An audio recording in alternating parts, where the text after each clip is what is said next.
Laundering కేసులో Mauritius మాజీ ప్రధాని అరెస్ట్. 2017 నుంచి 2024 వరకు ప్రధానిగా పనిచేసిన ప్రవీణ్ జగన్నాథ్.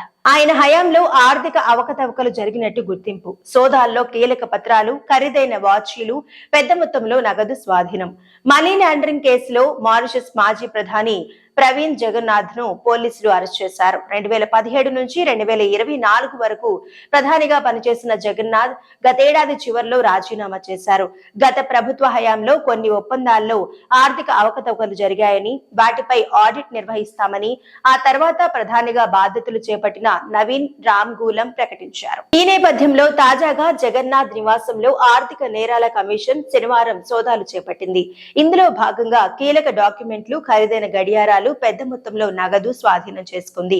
ప్రవీణ్ భార్య కోబితాను కూడా అధికారులు గంటల పాటు విచారించారు. అనంతరం ప్రవీణ్ ను అరెస్ట్ చేశారు. ప్రస్తుతం ఆయనను సెంట్రల్ మారిషస్ లోని మోకాలో ఉన్న నిర్బంధ కేంద్రంలో ఉంచారు.